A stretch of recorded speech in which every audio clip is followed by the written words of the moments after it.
एक महीने तक धाम पर रहकर हिंदू और सनातन के जागरण का काम करेंगे बागेश्वर धाम के पीठाधीश्वर पंडित धीरेन्द्र कृष्ण शास्त्री।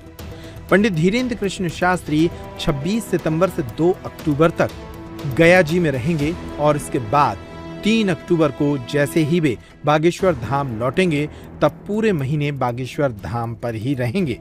इस दौरान वे सनातन के जागरण का काम करेंगे। बागेश्वर धाम के पीठाधीश्वर ने अक्टूबर महीने में उत्तर प्रदेश के अलग अलग शहरों में होने वाली अपनी कथाओं को फिलहाल स्थगित कर दिया है। गौरतलब है कि उत्तर प्रदेश के कई शहरों में ये कथाएं आयोजित होनी थीं, लेकिन इन कथाओं को फिलहाल स्थगित कर दिया गया है। बागेश्वर धाम पीठाधीश्वर के नए कार्यक्रम के मुताबिक वे धाम पर ही रहकर 9 दिनों तक देवी की आराधना करेंगे और नवरात्र के 9 दिनों में मौन व्रत धारण करेंगे। इसके बाद वे धाम पर रहकर अपनी आगामी पदयात्रा की तैयारी करेंगे और सनातन जागरण के लिए देश भर के लोगों से मुलाकात करेंगे। इस दौरान उत्तर प्रदेश के गाजियाबाद और लखनऊ में 15 और 23 अक्टूबर से होने वाली कथाओं को भी स्थगित किया जा रहा है। इसकी जानकारी खुद बागेश्वर धाम के पीठाधीश्वर ने दी। वर्तमान में हम आगामी नवरात्रि में मौन साधना में रहेंगे और नवरात्रि के बाद जितनी कथाएं थी उन कथाओं को हमने अक्टूबर की 24 तारीख तक की जितनी कथाएं थी सबको स्थगित कर दिया है। मौन साधना करके बागेश्वर धाम पर रहकर हम कथा तो यहाँ सुनाएंगे, लेकिन प्रतिदिन पद यात्रा की बैठक करेंगे। उसके पीछे कारण है वर्तमान समय में जो हिंदुओं के लिए प्रायोजित तरीके से षड्यंत्र चल रहे, हजारों सालों से कई 100 वर्षों से तिरुपति बालाजी में भगवान की सेवा बड़ी पवित्रता के साथ चल रही थी। लाखों सनातन हिंदुओं के धर्म को भ्रष्ट कर दिया धर्म विरोधियों। चर्बी युक्त मछली के तेल युक्त लड्डुओं का प्रसाद भगवान को लगवा दिया और हिंदुओं को खिलवा दिया। कई धर्मात्माओं क्या धर्म भ्रष्ट हो गया। पूर्व समय में, पूर्व जमाने में इसी प्रकार के प्रपंच रच करके हिंदुओं का धर्मांतरण करते थे। पिछले दिनों में जो भी तिरुपति बालाजी का प्रसाद पाए हैं, हमारी उनसे प्रार्थना है आप कम से कम 9 दिन का प्रायश्चित करें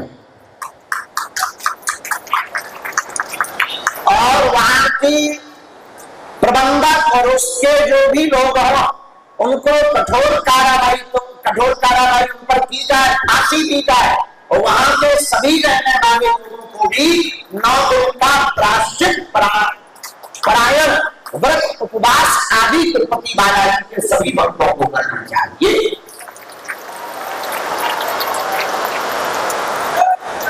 दूसरा, अभी हमको सूचना मिली कि हमारे मध्य प्रदेश के बहुत ही प्रिय मुख्यमंत्री जी ने जैन बोर्ड की चर्चा की।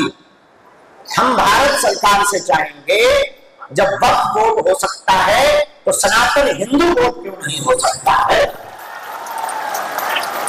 और मंदिरों को उनके अधीन करके षड्यंत्र रचने वाले, प्रपंच रचने वाली सभी ताकतों पर तत्क्षण रोक लगाकर हिंदू बोर्ड बनाए जाने की हम पूर्ण रूप से मांग कर रहे हैं। और ये हिंदुओं की सहनशीलता देखकर हमारा तो खून उबाल आ रहा कि हम लोगों के देखते हुए वो कितने बड़े बड़े प्रपंच रच रहे।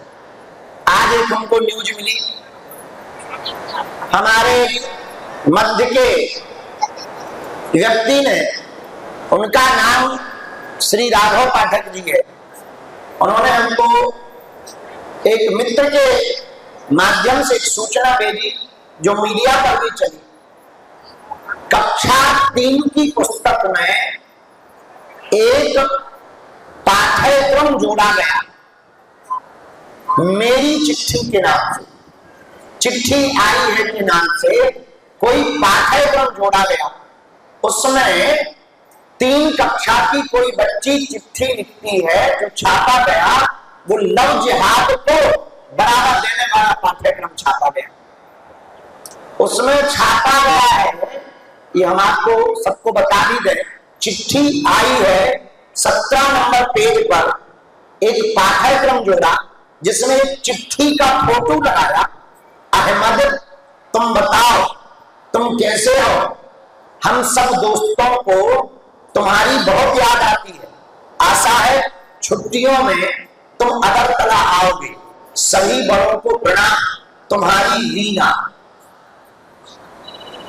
इस प्रकार की चिट्ठी अहमद के नाम से रीना के द्वारा एक चिट्ठी का पाठ्यक्रम जोड़ा है, जिसमें उनका पता भी लिखा, अहमद अली, मकान नंबर 5, ब्लॉक जी, मालवीय नगर, नई दिल्ली। यह देश का दुर्भाग्य है। चिट्ठी का पाठ्यक्रम बच्चों को सिखाने के लिए अगर जोड़ना ही था तो अहमद की जगह अमर भी तो हो सकता था, आकाश भी तो हो सकता था, अविनाश भी तो हो सकता था, और आदर्श भी तो हो सकता था। अहमद ही क्यों रखा गया?